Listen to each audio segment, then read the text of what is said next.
coagulación fundamentalmente.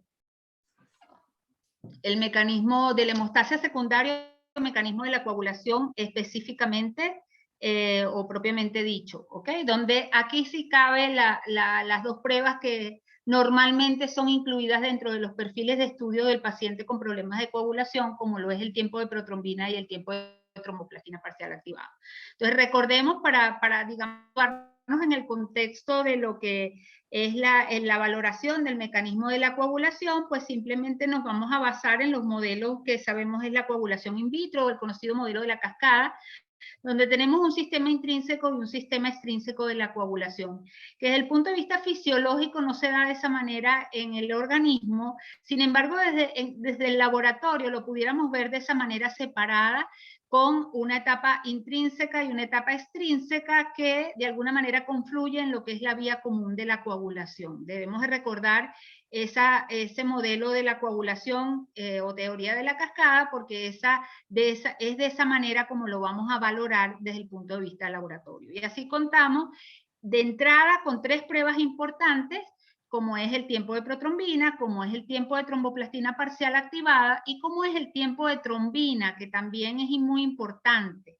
Estas serían las 3, digamos, las 3 pruebas básicas, las 3 pruebas generales, las 3 pruebas que nos dan el abordaje inicial del mecanismo de la coagulación, sustentada posteriormente con toda otra serie de pruebas que pudieran estar de alguna manera también o pudieran estar disponibles, pero que en general no lo están en el laboratorio de rutina, porque son ya pruebas más especiales y que por lo general están en los laboratorios de referencia, como pudiera ser el tiempo de reptilase, como pudiera ser el tiempo el Steve Venn o veneno de la víbora de Russell, o el veneno de la víbora de Taipán, o el veneno o el tiempo de Carina, que son pruebas de laboratorio que también valoran el mecanismo de la coagulación, pero ya en etapas más estrechas, más determinadas, más específicas. Pero también son en líneas generales venenos de animales que se han visto tienen la capacidad de activar específicamente algunos de los factores de la coagulación. El veneno de la víbora de Russell o Steve Venn activa directamente al factor 10 y de esta manera nos permite valorar la vía común de la coagulación. El veneno de la víbora de Taipán activa directamente al factor 2 y nos permite ver todo lo que es la etapa de la protrombina hacia la formación del fibrinógeno. El tiempo de reptilase nos permite activar directamente al fibrinógeno sin presencia digamos, escindiendo uno de sus fibrinopéptidos, etcétera. O sea, tenemos además de estas pruebas generales toda una serie de pruebas que pudieran de manera específica ser utilizadas. Pero en líneas generales, como pruebas de entrada, tenemos las que hemos mencionado, el tiempo de protrombina, que valora el sistema extrínseco de la coagulación, el tiempo de tromboplastina parcial activado, que valora el sistema extrínseco de la coagulación. Ambas pruebas evalúan la vía común y tenemos el tiempo de trombina que valora exclusivamente la transformación del fibrinógeno a fibrina, ¿ok? De alguna manera todas estas pruebas requieren de la muestra a extraer del paciente, que va a ser en todos los casos plasma pobre en plaquetas extraída a partir de una muestra de sangre extraída utilizando como anticoagulante el citrato de trisódico, una concentración del 3,2% y en una proporción determinada de 9 volúmenes de sangre por un volumen de anticoagulante. Condiciones importantísimas a cumplir para poder garantizar la confiabilidad del resultado de cada una de estas pruebas. Es decir, el cuidado que se tenga sobre esta muestra, no solamente en el proceso de extracción, sino en el proceso de manipulación, centrifugación y almacenamiento de la misma, va a garantizar la confiabilidad del resultado que vamos a obtener de cada una de estas pruebas de laboratorio. Si no se obtiene un adecuado cuidado sobre este proceso, pues ninguno de los resultados que vamos a extraer son confiables y ninguno de los resultados que vamos a extraer va a representar la verdadera condición del paciente. Obviamente de estos cuidados vamos a hablar el día de mañana, pero importante saber, la muestra es plasma pobre en plaquetas, es decir, que en esta etapa, en cada una de estas pruebas, para nada va a influir el funcionalismo de las plaquetas o la presencia de las plaquetas. Si existe un defecto de la hemostasia primaria, si existe un defecto de las plaquetas, no nos va a afectar para nada ninguna de estas pruebas que vamos a mencionar. Si estamos tomando un antiagregante, como puede ser la aspirina, o el paciente está tomando aspirina, o está tomando algún tipo de medicamento que afecte la función plaquetaria, esto no va a afectar para nada ninguna de las pruebas que vamos a ejecutar, porque, vuelvo a insistir, el plasma que estamos la muestra que estamos extrayendo del paciente es un plasma pobre en plaquetas, que lo vamos a anticoagular para poderlo estudiar en el laboratorio gracias a un anticoagulante que es el citrato trisódico al 3,2%. Ningún otro anticoagulante puede ser empleado para estas pruebas como anticoagulante para extraer la muestra. Si yo tomo una muestra con EDTA, si yo tomo una muestra con heparina, si yo tomo una muestra con cualquier otro anticoagulante, el resultado de la prueba de laboratorio no tiene ningún valor, ¿ok? Todas van a dar probablemente resultados que no están, no expresan la verdadera condición del paciente, ¿ok? El citrato ha sido el anticoagulante empleado que garantiza la estabilidad de estos factores que vamos a estudiar, etc. Entonces, es importante eso. Por otro lado, al yo tomar la muestra, estoy evitando estamos limitando la concentración de iones calcio o la disponibilidad de iones calcio en la muestra para evitar el proceso de la coagulación de la sangre, obviamente. Entonces, la relación anticoagulante-sangre de esa muestra que estoy extrayendo es muy importante porque yo estoy garantizando que haya una no disponibilidad de los iones calcio en el momento que extraigo la muestra, la centrifugo y la manipulo.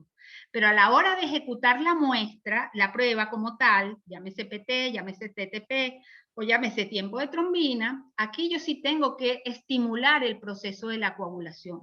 Entonces yo tengo que garantizar que esa muestra que yo extraje del paciente, a la hora de que ejecute la prueba, el anticoagulante que emplee no me vaya a interferir en las pruebas que voy a ejecutar, porque si me interfiere, me va a interferir con el proceso de coagulación que ahora sí yo voy a estudiar en el laboratorio. Este aspecto es muy relevante, es muy importante, porque eso nos permite entender por qué la relación anticoagulante-sangre es crítica dentro de las pruebas de coagulación, por qué yo tengo que asegurar que se respete esa proporción de un volumen de anticoagulante por 9 volúmenes de sangre, porque si queda un exceso de anticoagulante ahí, puedo interferir en los resultados que voy a arrojar de las pruebas de laboratorio. De igual manera, si el hematocrito del paciente es muy alto, y el nivel de plasma que voy a obtener de la muestra va a ser muy bajo, puede quedar un exceso de anticoagulante que va a estar presente a la hora de ejecutar las pruebas y esto me va a interferir en los ensayos. Entonces, de esos aspectos vamos a hablar el día de mañana o va a hablar la doctora Fanny, pero lo tenemos que tener presente desde ahorita. ¿Ok? Entonces, muestra plasma pobre en plaqueta. Es decir, que lo que voy a evaluar aquí es todo lo que tiene que ver o que está en relación directamente con lo que es los factores de la coagulación, y por eso son las pruebas para evaluar la coagulación. Entonces, en síntesis, podemos ver las 3 pruebas de laboratorio principales aquí representadas, cada una de ellas en los sistemas que permiten que han sido, digamos, que ellas han sido diseñadas para evaluar. Así tenemos el tiempo de protrombina en su sistema extrínseco, el tiempo de tromboplastina parcial activado en su sistema intrínseco y el tiempo de trombina en su transformación del fibrinógeno en fibrina. En todas ellas tenemos un plasma pobre en plaquetas que lo vamos a poner en contacto con un reactivo. En cada caso, un reactivo especial que va a permitir, pues por supuesto, activar el proceso que queremos medir.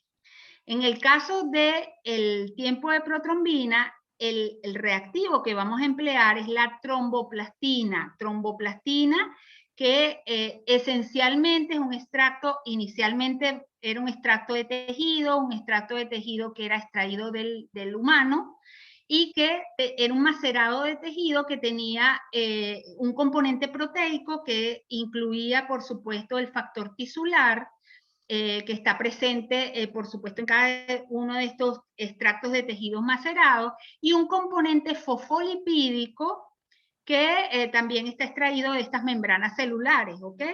Este componente fosfolipídico va a sustituir la participación de las plaquetas dentro de este sistema extrínseco de la coagulación. Y ese componente proteico va a sustituir al factor tisular, que sabemos es el encargado de activar esa vía extrínseca de la coagulación. Entonces, el reactivo, que es tromboplastina tisular, al ponerse en cuenta ¿cómo se llama?, en contacto con el plasma pobre en plaqueta en presencia de calcio, pues va a activar la coagulación por vía extrínseca y vamos a llegar a la formación de las mallas de fibrina, que va a poder ser vista a través de los humanos si usamos una metodología visual, o vista a través de un equipo que puede ser semiautomático, que puede ser automático, y que simplemente a través de un proceso óptico o a través de un proceso mecánico va a poder evidenciar la formación de las mallas de fibrina. Entonces, esta es esencialmente la prueba del tiempo de protrombina. A diferencia del tiempo de tromboplastina parcial activado, donde el reactivo aquí se trata de una tromboplastina parcial. Tromboplastina parcial, ¿por qué? Porque al igual que en el caso anterior, es también un extracto de tejido al cual le hemos quitado la parte proteica de ese extracto de tejido y solamente nos hemos quedado con la fracción fosfolipídica del reactivo. Por eso se habla de tromboplastina parcial, ¿ok? Porque no tiene el extracto proteico. De manera que este reactivo me va a sustituir el componente plaquetario, que sabemos es importante para que se dé el ensamblaje de los complejos enzimáticos dentro del proceso de la coagulación. Adicional a esto, esta prueba tiene una primera etapa, que es la etapa de activación por contacto de lo que es la fase de contacto de la coagulación, que eso lo vamos a lograr en la prueba gracias a una serie de sustancias que son diferentes activadores que permiten activar esa fase de contacto de la coagulación. Quizás se lo estoy poniendo aquí como para entender un poco, porque no sé el grado de acercamiento que tiene cada uno de ustedes hacia el laboratorio clínico, pero para entender un poco la diferencia entre lo que es una prueba y la otra, y por qué una valora el sistema extrínseco y por qué la otra valora el sistema intrínseco. En el caso del TTP, tenemos a un fosfolípido, que puede ser de diferentes fuentes, ya la vamos a ver posteriormente, y una sustancia activadora. Entonces, esta es una prueba que se realiza en dos etapas. Una primera etapa muy importante, que es la fase de activación por contacto en presencia de esta sustancia activadora, que ya vamos a ver cuáles pueden ser, y una segunda etapa, que sería la participación de las plaquetas y la formación de los diferentes complejos enzimáticos con la participación de los factores de la coagulación hasta llegar a la formación de fibrina. Entonces, esta prueba mide el tiempo que tarda en coagularse el plasma en presencia de la sustancia fosfolipídica y de la sustancia activadora. Por eso hablamos tiempo de tromboplastina parcial, porque no tiene la parte proteica que tiene el factor tisular, activado porque ha sido activado en presencia de sustancias activadoras. ¿Con el objeto de qué? De medir el sistema intrínseco de la coagulación. ¿Ok? La otra prueba de laboratorio igualmente usa plasma pobre en plaqueta, pero aquí ni me interesa activar el sistema extrínseco, ni me interesa activar al sistema intrínseco. Simplemente quiero transformar el fibrinógeno en fibrina en presencia de trombina, ¿ok? Entonces aquí voy directamente a agregar la trombina, que el reactivo me la suministra, y el plasma pobre en plaqueta lo voy a poner en contacto con esa trombina y voy a medir el tiempo de formación de ese coágulo. ¿Cómo lo voy a medir? Método visual, método mecánico, método óptico. Para eso tengo diferentes metodologías para poderlo medir, ¿ok? Pero también mido el tiempo de formación del coágulo. Aquí no requiero de calcio, aquí no requiero de fosfolípidos, porque simplemente es la transformación del fibrinógeno en fibrina. Esta prueba tiene la bondad de que tiene una sensibilidad mayor a las alteraciones del fibrinógeno y de inhibidores de la trombina que pueden estar presentes y que me pueden dar resultados digamos confusos en lo que es un TP y un TTP. Por ejemplo, en la presencia de heparina, que pudiera estar presente, quizás porque tomamos una muestra de un catéter, de una vía, o una muestra que potencialmente pueda estar contaminada con este anticoagulante y de alguna manera puede dar falsos resultados de tiempo de protrombina o de tiempo de tromboplastina parcial activado alterado. Entonces, es importante esto. Esta es la diferencia fundamental entre las tres. ¿Ok? En consecuencia, si yo estoy realizando un tiempo de tromboplastina, un tiempo de protrombina, perdón, y yo estoy activando a la vía extrínseca de la coagulación gracias a la porción proteica de este reactivo, pues debo de saber que si está alterada, pudiera tratarse de una alteración a nivel del factor 7 de la coagulación, a nivel del factor 10, a nivel del factor 5, a nivel de la protrombina o a nivel del fibrinógeno. Cualquier deficiencia o disfunción de cualquiera de estos factores de la coagulación puede alterar un tiempo de protrombina. Si hay alteraciones de las plaquetas, si hay alteraciones del factor tisular, eso no lo voy a detectar a través de un tiempo de protrombina porque sabemos que eso está suministrado en el reactivo. Simplemente me está valorando los factores de la coagulación que están involucrados en esta vía. Obviamente, esto es una prueba que también va a ser vulnerable o va a estar alterada en presencia de inhibidores de estos factores de la coagulación o de alguno de ellos, ¿ok? O de inhibidores farmacológicos o que actúan como bloqueantes de este mecanismo de la coagulación, como pudieran ser los antagonistas de la vitamina K, por ejemplo, porque los antagonistas de la vitamina K sabemos que alteran la función de los factores vitamina K dependientes y esto, de alguna manera, el 7, el 10 y el 2 son factores vitamina K dependientes. De igual manera, la presencia de cumarín, de raticidas, de venenos de animal, de venenos que pudieran interferir también con la vitamina K, como son los raticidas, pudieran también alterar esta prueba. No es una prueba que es vulnerable a la presencia de heparina porque el reactivo, además de contener fosfolípidos y factor tisular, tiene inhibidores de la heparina. Entonces, es una prueba que es poco sensible a la presencia de heparina. Sin embargo, si es muy alta la concentración, pues pudiera alterar la prueba también. Si hay la presencia de algunos inhibidores de la trombina, también puede alterarse esa prueba. Entonces, esto es un aspecto bien importante. Es además la prueba de elección para la terapia anticoagulante con antagonistas de la vitamina K, porque básicamente estos medicamentos afectan la función, como les dije, de los factores vitamina K dependientes en función de su vida media. Y el factor de vida media más corta en relación a los factores vitamina K dependientes es el factor 7. Entonces, esta es la prueba de elección para la terapia anticoagulante. En relación al tiempo de tromboplastina parcial activado, pues sabemos en este caso, si hay alguna deficiencia o alteración funcional de alguno de los factores de la vía intrínseca, pues obviamente va a estar implicado en esta prueba el 12, el 11, el 9, el 8, al igual que el factor 10, el factor 5, el factor 2 y el fibrinógeno. Entonces, si existe una deficiencia de factor 7, el TTP no va a alterarse, pero si existe alguna deficiencia de los factores de la vía intrínseca, pues obviamente sí. A esto le incluimos la precalicreína y el quininógeno de alto peso molecular, que de acuerdo al activador que se emplee, también puede alterarse el PTT por la alteración de este tipo de factores. Si vemos aquí nuestro esquema de la vía mecanismo de la coagulación, obviamente, si el defecto es a nivel de la vía común, debemos de saber que tanto el PT como el tiempo de tromboplastina parcial activado van a resultar prolongados. Igualmente, es importante saber que si existe algún inhibidor de alguno de estos factores, también va a alterarse la prueba. Específicamente de los más frecuentes son el inhibidor del factor 8, el inhibidor del factor 9, que también pudiera estar presente, pues pueden alterarse. Si existe algún tipo de inhibidor como la heparina, un anticoagulante como la heparina, pues por supuesto va a también alterarse. Si hay un inhibidor de la trombina también. Y en cuanto a otros tipos de anticoagulantes, como los anticoagulantes orales directos, tipo Rivaroxaban, Dabigatran, etcétera, si están en concentraciones muy altas, también pueden alterar estas pruebas de laboratorio. Es importante saber también que no solamente las pruebas largas, o la prueba del TTP largo es importante desde el punto de vista clínico, sino también aquellos casos donde esta prueba pudiera resultar con valores por debajo de los niveles del testigo, o sea, sea, valores cortos, también pueden tener importancia clínica. Entonces es importante saberlos identificar al respecto. ¿Ok?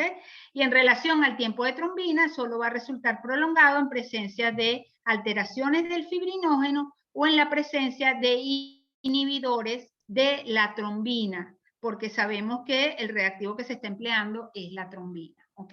En este caso hay anticoagulantes como la heparina, que son particularmente afectan este tiempo de trombina, y la presencia de de anticoagulantes orales directos como el dabigatran es particularmente muy sensible esta prueba a la detección de este anticoagulante. Entonces, de alguna manera, tenemos que entender cuál es la utilidad de cada una de estas pruebas y saber qué etapa de la coagulación o cuáles pueden ser los defectos de la coagulación que pudieran verse alterados o pudieran identificar estas metodologías. Importante saber que hoy en día existen en el mercado una gran cantidad de reactivos para ejecutar estas pruebas, tanto reactivos para PT como reactivos para TTP, como reactivos para tiempo de trombina. Y el origen de los mismos afecta notablemente la sensibilidad de la prueba para detectar los defectos. Empezamos por las tromboplastinas, que inicialmente yo les mencionaba eran extractos de tejido humano. Posteriormente, después de que se describe el HIV y todas estas enfermedades transmisibles por la sangre, contaminantes, pues por supuesto, se buscaron otras opciones de fabricación de estos reactivos. Es el caso, por ejemplo, de los de origen animal, que dentro de ellos pues, hay una diversidad de fuentes animales en los cuales se puede extraer estos tejidos. Pero una de las más empleadas es la de cerebro de conejo, porque potencialmente ha demostrado una especificidad bastante importante para detectar los defectos en el humano. ¿Okay? También se le ha descrito tromboplastinas de origen porcino y de otra variedad animal. Asimismo, tromboplastinas de origen recombinante por ingeniería genética, que pues han demostrado una gran sensibilidad y especificidad para los defectos que pudieran detectarse asociados al sistema extrínseco. Pero el usar una tromboplastina u otra va a afectar la sensibilidad que tenemos para detectar los diferentes defectos. Entonces es importante saber de las limitaciones que tenemos de acuerdo a la metodología que estamos empleando en el laboratorio. Particularmente existen escenarios clínicos donde la selección del reactivo que se va a emplear son interesantes, o sea, son digamos, susceptibles a más cuidado por parte del profesional que ejecuta las pruebas. Es el caso, por ejemplo, cuando el tiempo de protrombina va a ser usado para el control de la terapia anticoagulante con antagonistas de la vitamina K, donde se ha demostrado la diferencias en sensibilidad que pueden demostrar los diferentes instrumentos, reactivos, combinación de reactivos e instrumentos para detectar el defecto en el paciente, ¿ok? O para detectar o registrar esa anticoagulación en el paciente.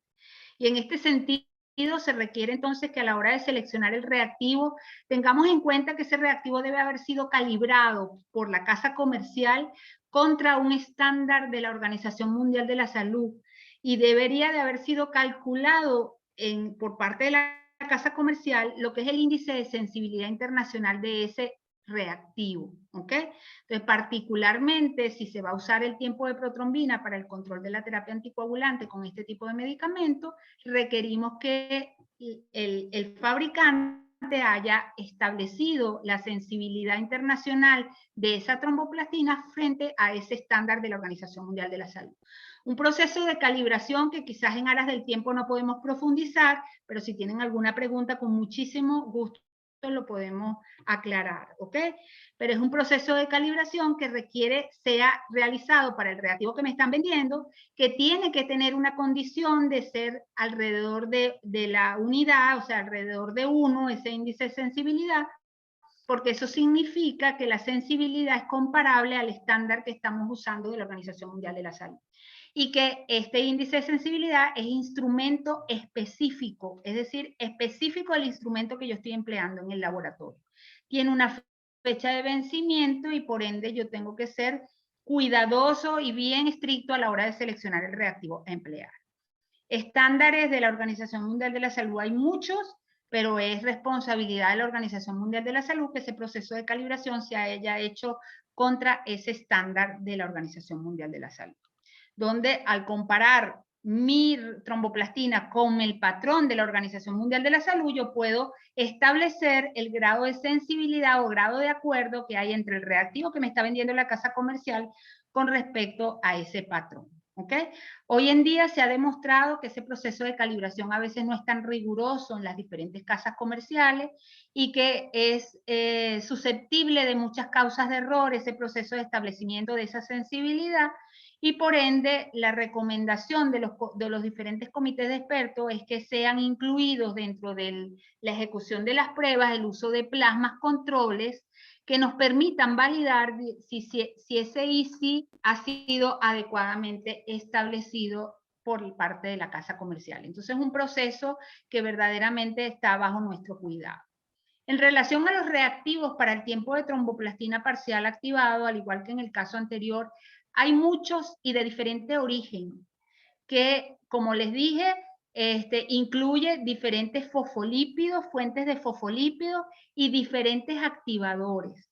Hoy en día, entre los fosfolípidos que podemos tener son de origen animal, algunos son de origen animal, otros son artificiales, creados incluso por ingeniería genética, pero se ha demostrado que de acuerdo al tipo de fosfolípido que tiene el reactivo y de acuerdo a la concentración de fosfolípido que tiene, pues tiene una capacidad mayor o menor de detectar los diferentes trastornos que pudieran haber dentro del mecanismo de la coagulación propiamente dicho.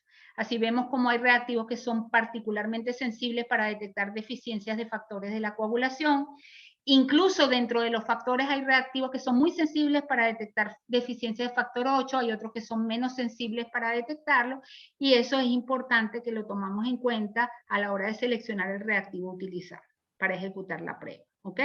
De igual manera hay diferentes activadores, entre los 4 más importantes que actualmente tenemos en el comercio, tenemos el acílica, tenemos el ácido elágico, tenemos el caolín y el ácido polifenólico. Y de acuerdo al principio que utilice cada uno de ellos para activar la vía intrínseca de la coagulación, pues está la sensibilidad que tenga para detectar los defectos. Hay más de 25 reactivos de PTT en el mercado y han demostrado tener diferentes sensibilidades de acuerdo al tipo de trastorno. Aquí podemos ver diferentes reactivos que han sido estudiados. Por ejemplo, este es particularmente una publicación hecha por el Comité Internacional de Laboratorio de Hematología, y vemos cómo han demostrado los diferentes reactivos, diferentes sensibilidades de acuerdo al factor que se emplee. Por ejemplo, vemos cómo hay reactivos que son particularmente insensibles a las deficiencias de factores de la coagulación, pero particularmente sensibles a la presencia de inhibidores. Entonces, o lo contrario, ¿ok? Reactivos que son muy sensibles a las deficiencias de factores, pero no son sensibles a la presencia de inhibidores. Entonces, de acuerdo al trastorno que tenga el paciente, podemos tener diferentes resultados en la prueba del TTP, dependiendo del reactivo que esté empleando el laboratorio para ejecutar la prueba en particular. Vemos cómo, de acuerdo a las características del reactivo, la capacidad que tiene el reactivo para detectar el defecto. Particularmente y desde años recientes se ha demostrado cómo el tipo de fosfolípido que esté presente juega un importante rol en el trastorno que queremos detectar. Entonces, es importante que el profesional del laboratorio esté consciente de eso. Y el clínico sepa que sí es factible que al valorar a un paciente en diferentes laboratorios, el resultado pudiera resultar diferente, porque a lo mejor el trastorno que tiene el paciente no es valorado de la misma manera por el sistema de ensayo que está empleando cada uno de los laboratorios. Entonces, importante que nos documentemos el tipo de reactivo que estamos empleando y digamos, el efecto que causa el reactivo en combinación con el instrumento para detectar los defectos que pudiéramos estar valorando en nuestros pacientes. Y a la hora de seleccionar los reactivos y equipos que vamos a emplear en el laboratorio en particular donde nos desenvolvamos, tengamos en cuenta cuál es la utilidad que le vamos a brindar la prueba. O sea, vamos a realizar TTP en nuestro laboratorio. ¿A qué tipo de pacientes? Pacientes generales, pacientes que son referidos con trastornos hemorrágicos, pacientes que son referidos con trastornos trombóticos. El escenario clínico va a marcar la pauta y eso es importante que lo tengamos presente. ¿Ok? El reactivo ideal lamentablemente no existe. Aquel reactivo que nos detecte todo tipo de trastornos de manera efectiva, eso usualmente no se va a conseguir. Entonces es importante tomar en cuenta las limitaciones que cada uno de estos trastornos, de estos reactivos pudiera tener. Por ejemplo, si tenemos un reactivo que es o usamos la prueba del TTP para la valoración preoperatoria de pacientes que queremos potencialmente saber si pudieran sangrar en el evento quirúrgico, etcétera, pues probablemente debemos usar reactivos que sean capaces de detectar deficiencias de factores, porque lo que queremos es evitar que el paciente tenga un trastorno que lo pueda llevar a un sangrado en el acto quirúrgico. ¿Ok? Y el hecho de que usemos a lo mejor reactivos que no captan esas deficiencias de factores de la coagulación, pues vamos a obviar una cantidad de efectos importantes en el paciente. Entonces, extendernos en esto pues no es posible, pero entender que hay diferencias importantes de acuerdo al reactivo que estamos empleando o el sistema de ensayo que estamos empleando, eso es básico para entender la utilidad que pudiera tener el resultado que vamos a arrojar en el paciente. Obviamente, saber que estos reactivos tienen que ir en combinación con el sistema que estamos empleando para ejecutar la prueba, para registrar ese producto final, que pudiera hacerse por diferentes instrumentos y que tenemos una charla mañana programada con el objeto de entender las diferentes tecnologías que tenemos disponibles y que estas tecnologías registran el mecanismo de la coagulación de manera diferente y que esto puede traer ventajas o desventajas al laboratorio que tenemos que tomar en cuenta. Cuando mencionaba el doctor, decía la muestra del paciente que no ayuna o que tiene el desayuno o la comida que pudiera haber hecho el paciente previo a la toma de muestra, eso es muy importante. Eso tiene que ver con a lo mejor el alto contenido en fosfolípidos que pudiera alterar algunas pruebas de laboratorio, pero más allá de eso también tiene que ver con el mecanismo que se esté usando para registrar el punto final de la coagulación y que si tiene interferencia la opacidad que pudiera brindar la lipemia del paciente, esto puede generar resultados que no reflejan la verdadera condición del individuo. Además, debemos de tomar en cuenta que todos estos principios de detección del coágulo registran el mecanismo de formación de la fibrina en puntos diferentes y que esto puede traer como consecuencia que los tiempos de coagulación pueden brindar resultados diferentes.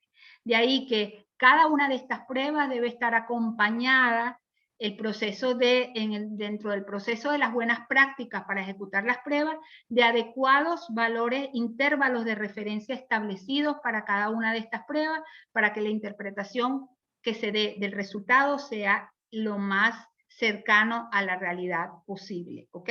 Hoy en día los instrumentos de nueva generación te permiten que las interferencias sean cada vez menores, pero de igual manera no está exento de que se puedan cometer errores al respecto.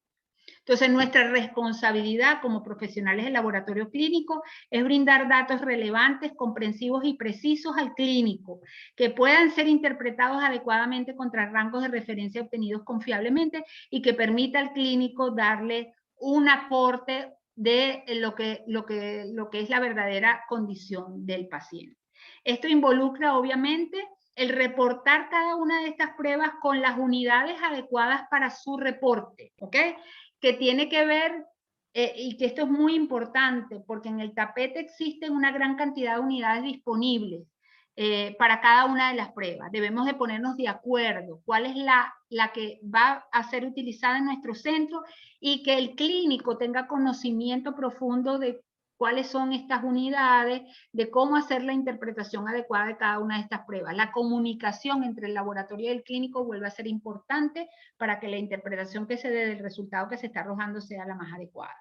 En relación al tiempo de protrombina, hay diferentes unidades que han sido, digamos, diseñadas para el reporte de esta prueba. Tenemos la tradicional del reporte en segundos, que quizás es la más adecuada en el contexto general de todos los pacientes, porque de alguna manera no está sometida a ningún proceso de transformación, de cálculo, etcétera, que pueda ser potencialmente una causa de error.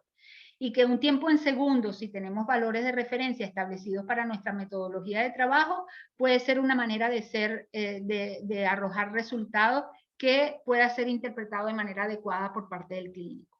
Existen otras unidades, la posibilidad de reportar en razón, que de alguna manera salió como opción para reportar el tiempo de protrombina al comenzarse a fabricar diferentes reactivos y al comenzarse a observar que el resultado podría resultar diferente de un laboratorio a otro. Entonces, al reportar en razón, que no es más que dividir el valor del paciente entre el valor normal, o sea, o entre el valor del testigo, pues nosotros podríamos de alguna manera comparar los resultados arrojados entre los diferentes laboratorios.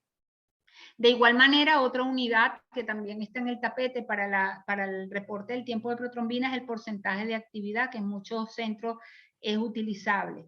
Esto requiere la construcción de una curva de calibración que nos va a permitir, pues por supuesto, valorar la función hemostática del conjunto de factores de este sistema extrínseco de la coagulación. Tanto la razón como el porcentaje de actividad tiene sus causas de potenciales fuentes de error. En el caso de la razón, el cálculo del resultado, que a veces puede, pues, significa una etapa adicional potencialmente de error, y el caso del porcentaje de actividad, porque requiere esa curva de calibración que a veces no se comporta de manera idéntica a lo que pudiera ocurrir en el paciente, porque estamos diluyendo a la hora de calcular la curva de calibración todos los diferentes factores de la coagulación que están comprometidos. Pero en todo caso son opciones válidas, si son bien manejadas, si tenemos valores de referencia para cada uno de ellos y si nos ponemos de acuerdo con el clínico en particular para el buen manejo de este tipo de unidades. Sin embargo, la mayor cantidad de expertos hoy en día simplifican este proceso diciendo que si se reporta en segundos y si se tiene valores de referencia en segundos, pues se puede hacer una interpretación adecuada de esta prueba de laboratorio y evitar riesgos adicionales.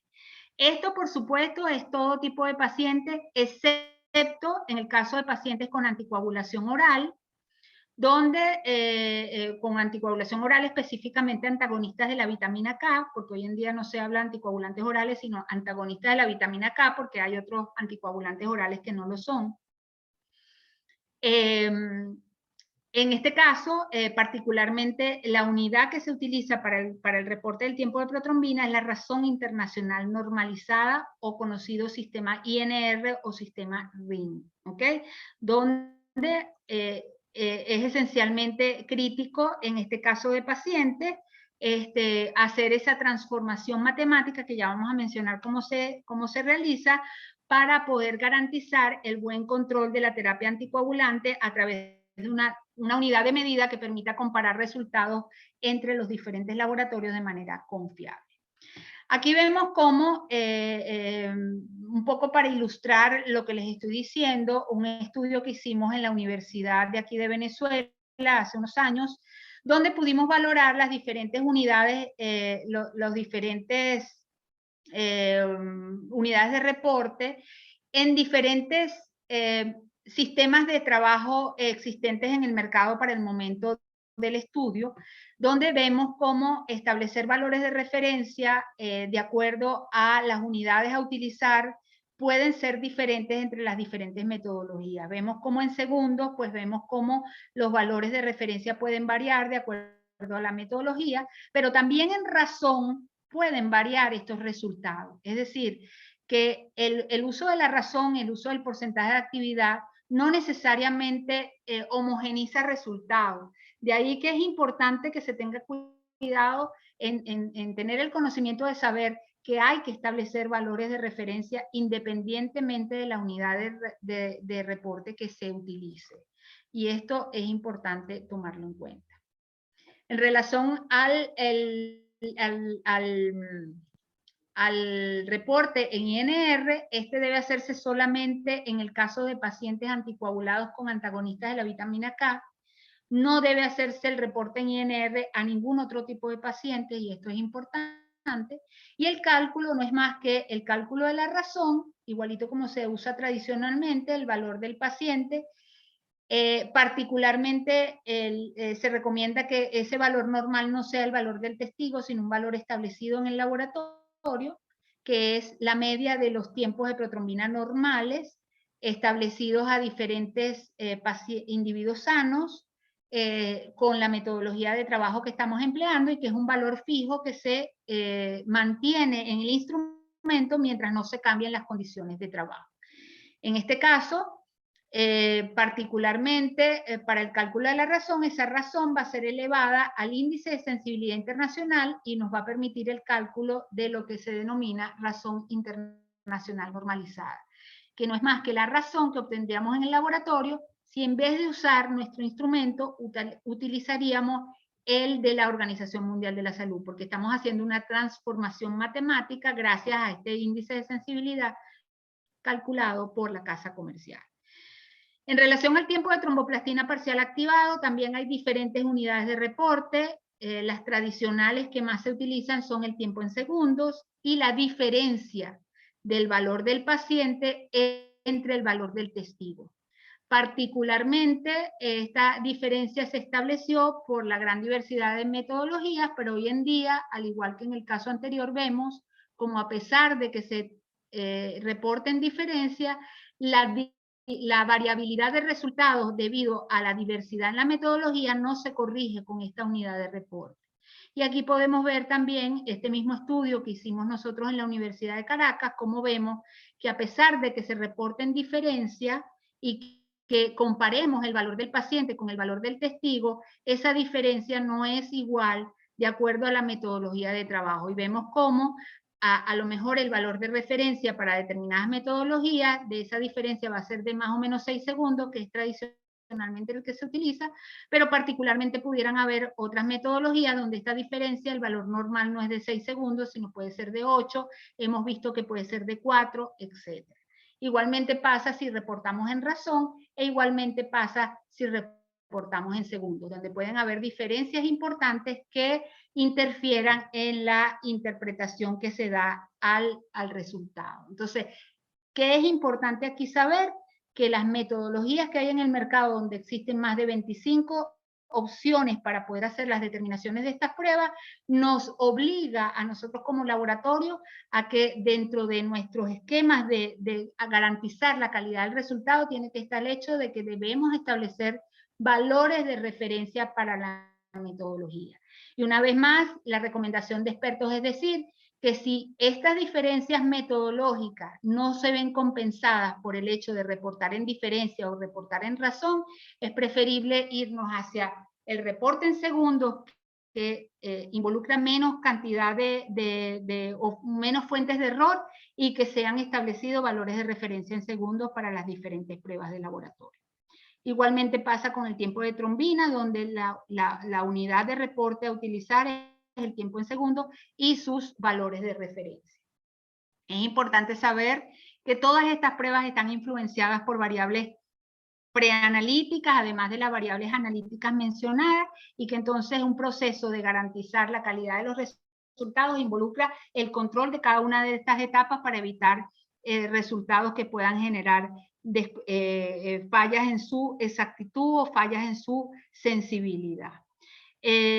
Adecuadamente también es importante saber que este, digamos, cálculo de los valores de referencia es una etapa importante, involucra herramientas estadísticas para poderlo establecer, y que debemos de tomar en cuenta sus limitaciones o las bondades que cada una de ellas nos ocurre.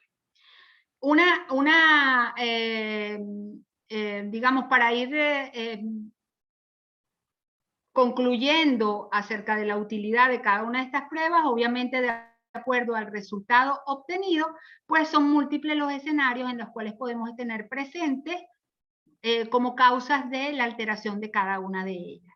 Entonces vemos como cada una de ellas puede ser potencialmente alterada por la presencia de alguna alteración de alguno de los factores de la coagulación, bien sea por una deficiencia o una disfunción, o por la presencia en alguna de ellas, o por la presencia de un inhibidor que pudiera estar bloqueando alguno de los factores de la coagulación o que pudiera estar afectando alguna de las etapas del mecanismo de la coagulación o particularmente alguno de los reactivos como pudiera ser el fosfolípido o como pudiera ser la trombina de manera particular. Entonces, debemos de contar en el laboratorio con herramientas también que nos permitan no solamente, evidenciar la alteración de cualquiera de estas pruebas de laboratorio, sino que nos permita diferenciar entre cuál pudiera ser la causa que está provocando la alteración de cada una de estas pruebas para, por supuesto, ejecutar pruebas específicas que nos permita caracterizar cada uno de estos defectos. Entonces ahí vemos cómo, de acuerdo a la prueba que está alterada, pues pudiera ser cuál de los factores pudiera estar involucrado o cuál de los inhibidores pudiera estar involucrado. Entonces estamos en un camino donde existe una alteración de cualquiera de estas pruebas de entrada, pero donde además debemos de saber cuál es el camino que vamos a seguir para poder llegar al diagnóstico definitivo del trastorno que tiene el paciente. Y esto puede irse hacia pruebas que caractericen la deficiencia del factor en el caso de que exista, o las pruebas que se necesiten para detectar la presencia del inhibidor e identificar ese inhibidor en el caso de que sea necesario. ¿Cómo vamos a establecer cuál es el camino de pruebas a utilizar?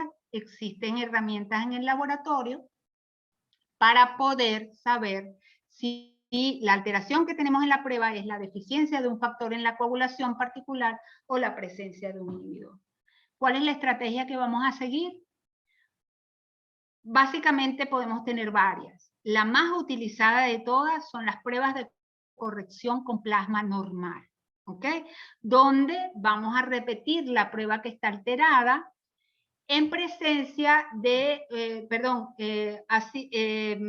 utilizando el mismo plasma del paciente, pero agregándole al mismo una fuente de factores de la coagulación, que no es más que un pool de plasmas normales preparado en mi laboratorio, que lo voy a mezclar a partes iguales con el plasma del paciente y donde lo que pretendo es aportar al plasma del paciente los factores de la coagulación para yo saber si la alteración de la prueba que está presentando el paciente se debe a la presencia o al defecto o a la deficiencia de alguno de los factores involucrados en la prueba.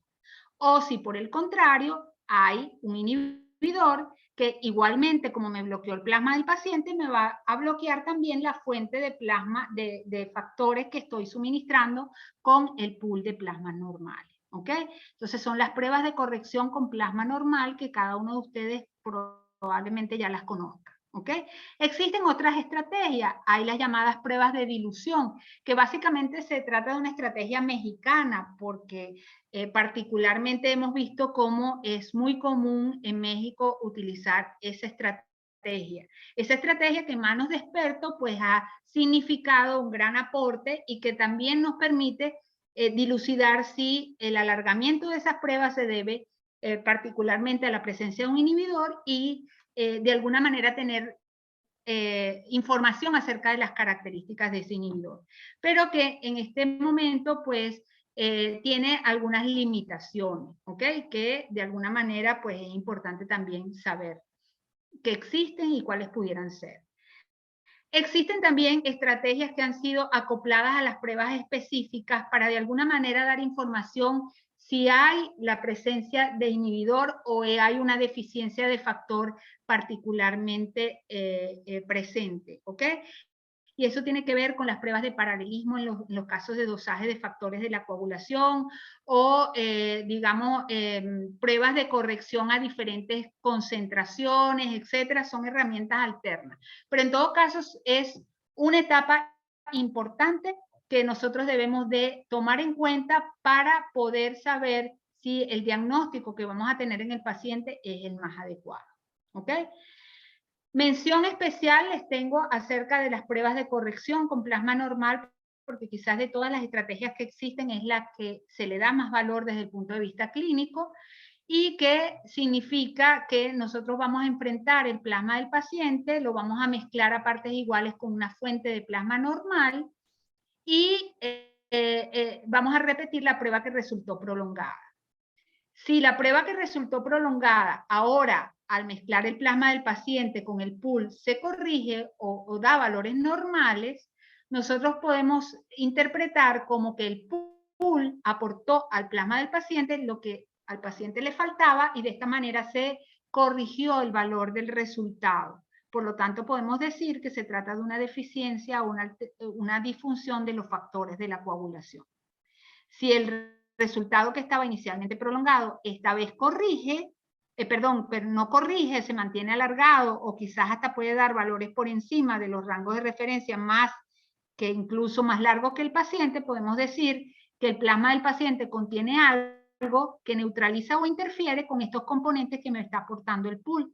Por lo tanto, hay un efecto inhibitorio y estamos ante la presencia de un inhibidor. ¿Ok?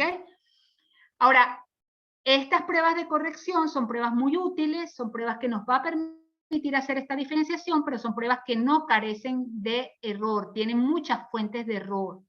Entre ellos tiene que ver con la fuente de plasma normal que estamos empleando, con la sensibilidad de los reactivos que estamos empleando, con el método de interpretación de los resultados, que también son conflictivos, y de la naturaleza del defecto que tiene el paciente. Si el paciente tiene un inhibidor que no es un inhibidor que no es muy potente, o el paciente tiene un inhibidor que es dependiente de la temperatura, como se ha visto algún inhibidor, particularmente el inhibidor del factor 8 es así, pues estas pruebas de corrección fracasan en su intento de establecer la presencia de este inhibidor y puede dar resultados conflictivos. Si el grado de deficiencia es un grado de deficiencia leve, y las pruebas, los resultados de las pruebas están muy cercanos al valor cutoff de la prueba en particular, las pruebas de corrección pueden fallar en su intento de evidenciar el defecto. Y es por eso que entonces surgen las otras opciones, como son hacer las pruebas de corrección a diferentes concentraciones de plasma testigo, plasma paciente, hacer las diferentes diluciones en las pruebas de corrección o hacer las pruebas de dilución, que de alguna manera lo que intentan es diluir el efecto que tenemos en el plasma del paciente para ver si podemos de alguna manera dilucidar si este se encuentra o no se encuentra. Pero es difícil, son pruebas que tienen limitaciones y que solo en personas que tengan experiencia o experticia a la hora de ejecutarlas, pues va a dar resultados confiables. Otro de los defectos que podemos tener o de las limitaciones que podemos tener en las pruebas es de cuál es el método que vamos a usar para la interpretación de resultados. En este sentido, la mayor cantidad de personas utilizan los mismos valores de referencia utilizados para la prueba de laboratorio en particular. Hay otros que usan una serie de índices que son calculados en el laboratorio, como puede ser el índice de Rosner, o el índice de anticoagulantes circulantes, o el porcentaje de corrección, pero en síntesis son diferentes unidades que quizás va a ser difícil profundizarlo en esto, pero si tienen alguna pregunta, con mucho gusto lo analizamos, lo discutimos, pero son diferentes opciones que nos permite de alguna manera interpretar el valor de la prueba de corrección, interpretar el valor de la prueba de dilución, etcétera, etcétera, etcétera. Todas estas opciones para interpretar las pruebas también tienen que tener disponibles valores de referencia para su interpretación que deben ser establecidos en el propio laboratorio. En algunos casos el inhibidor puede ser dependiente de temperatura y existen otras entonces variantes que nos permiten evidenciar estos inhibidores dependientes de temperatura, que involucra la incubación de estas pruebas de corrección con plasma normal a temperatura de 37 grados centígrados y que de alguna manera, pues en aras del tiempo no vamos a profundizar, pero son opciones existentes para poder, digamos, dilucidar si existe un inhibidor, la naturaleza de ese inhibidor pudiera ser importante. ¿Ok?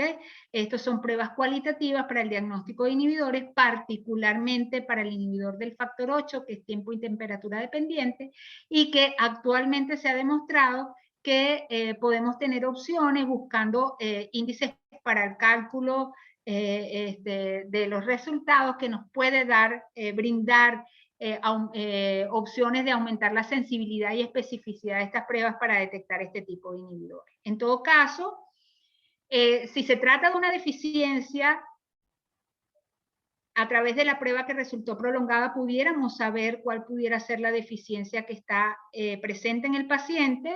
En el caso si es el tiempo de protrombina, pues saber cuál es los pacientes las deficiencias que pueden ser las que están presentes. Si se trata del PTT, pues cuál pudiera ser. Saberle que la interpretación requiere la asociación con la clínica, saber si hay una clínica del sangrado en el paciente, si es una clínica del paciente no tiene clínica del sangrado, etcétera, pues esta va a ser la opción para interpretar los resultados. Si se trata de un inhibidor, de igual manera, de acuerdo a su asociación con la clínica, si hay asociación con sangrado, si no hay asociación con sangrado, incluso hay inhibidores que pudieran estar asociados a trombosis, pues también con esto y el resultado de las pruebas también pudiéramos saber cuál pudiera ser el inhibidor que está presente y de ahí las pruebas específicas que vamos a ejecutar para poder llegar al diagnóstico definitivo, ¿ok? Finalmente, pues por supuesto, se trata de una deficiencia de factor o la presencia de un inhibidor, pues el siguiente paso va a ser caracterizar cada uno de estos defectos. Que esto va a involucrar, por supuesto, el dosaje de los factores de la coagulación, que pudiera usarse en diferentes metodologías con diferentes principios que están disponibles y que yo creo que en el tiempo pues vamos a requerir de clases posteriores para poder profundizar en cada una de ellas, pero saber que existen diferentes principios disponibles para caracterizar o poder cuantificar cada uno de los factores de la coagulación. La gran mayoría de las pruebas, la gran mayoría de las opciones son principios coagulantes, que son modificaciones de la misma prueba del tiempo de protrombina, de la misma prueba del TTP, es decir, que por eso es tan importante saber que verdaderamente estamos ante una deficiencia, porque si existe algún tipo de interferencia que no hemos identificado, estas van notablemente a influir sobre los resultados de estas pruebas coagulantes. Existen también otras opciones, pruebas cromogénicas, basadas en principios de cambios de color, que se da por la presencia de sustancias que son análogas a los sustratos naturales de cada una de estas enzimas de la coagulación, pero que nos van a permitir valorar el punto final a través de pruebas que producen color, ¿ok? Y hay ensayos de actividad para aquellos factores que no tienen actividad coagulante, porque no son factores que participan directamente en el mecanismo de la coagulación, pero de alguna manera indirecta, como es el caso, por ejemplo, del factor von Willebrand, que actúa como factor protector del factor 8 de la coagulación y que de alguna manera su defecto puede ocasionar un defecto en el mecanismo de la coagulación, porque afecta los niveles o ve comprometido la actividad del factor 8 de la coagulación. Entonces, para ello, pues las pruebas coagulantes y cromogénicas no está disponible, pero hay una serie de ensayos que valoran la función de este importante factor de la coagulación, de factor de la hemostasia, como es el factor von Willebrand. También existe la posibilidad de medir los ensayos de tipo inmunológico, y esto a través de técnicas donde se valora a través de anticuerpos la presencia de estos factores, pues también son opciones importantes, sobre todo en el caso de efectos donde el factor está presente, pero no funciona. Y de alguna manera lo que tenemos en el paciente es un trastorno que tiene que ver con la función en particular del factor. Característicamente, en el caso de la enfermedad de von Willebrand, hay defectos cualitativos que son solo identificados cuando se hace la correlación o cuando se hace el uso simultáneo de ensayos inmunológicos conjuntamente con ensayos de funcionalidad del factor para poder caracterizar estos defectos. Entonces, el dosaje de factores involucra una serie de metodologías coagulantes, cromogénicas e inmunológicas que están disponibles y que nos permite caracterizar y cuantificar cada uno de estos factores. Quisiera tener un espacio posteriormente en el diplomado para poder intentar profundizar estas pruebas, particularmente en las nuevas eras de la hemostasia, estos ensayos o la posibilidad de tener diferentes opciones para medir estos factores de la coagulación es importante, sobre todo ante el conocimiento que se tiene ahora de que hay defectos de la coagulación que por los ensayos tradicionales coagulantes pueden no ser identificados y que la opción de tener ensayos cromogénicos y ensayos inmunológicos permite la caracterización de estos defectos. Y también de la manera de saber hoy en día que existen fármacos disponibles para los trastornos de la coagulación, particularmente en el caso de la hemofilia, que por los métodos tradicionales coagulantes pueden no ser bien valorados y que requerimos entonces de otras opciones para medir los factores de la coagulación, como las técnicas coagulantes cromogénicas, que son importantes.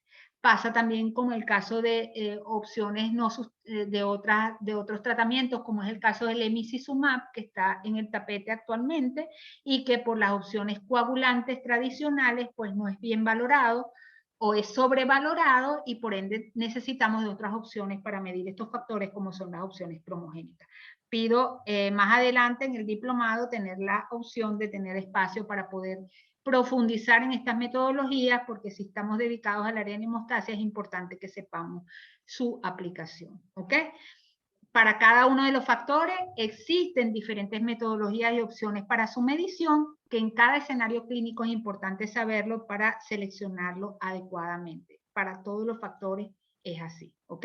Lo importante es que todas esas opciones o todos estos principios son incorporados actualmente en las metodologías, en los instrumentos, y eso nos hace accesible todas estas metodologías a nuestro entorno de laboratorio, porque son incorporadas dentro de los instrumentos tradicionales para ejecutar las pruebas, y de esta manera podemos tener principios de cada uno, fundamentos de cada uno de estos principios para valorar cada uno de los componentes del mecanismo de la coagulación, ¿ok?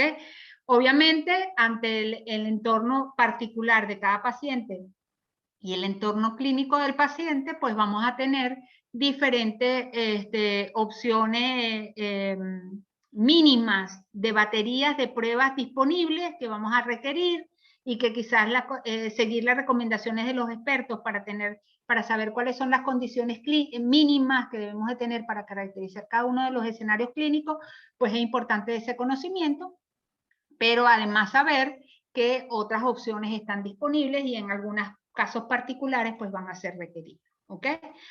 En el caso de los inhibidores, más de lo mismo también, existe la posibilidad de caracterizar cada uno de ellos, son múltiples los inhibidores que pudieran tener presentes y muchas las opciones que tenemos disponibles en el laboratorio para valorar. Finalmente tengo algunos casos clínicos, pero no quisiera, por supuesto, discutirlos porque veo que el tiempo se nos ha adelantado, tenemos mucho tiempo ya, digamos, mucha información. Quisiera abrir el espacio, darle la palabra al doctor Carlos para que haga su conferencia tan importante, y donde nos vamos a integrar clínica y laboratorio, y si hay espacio para los casos clínicos lo dejamos para el final.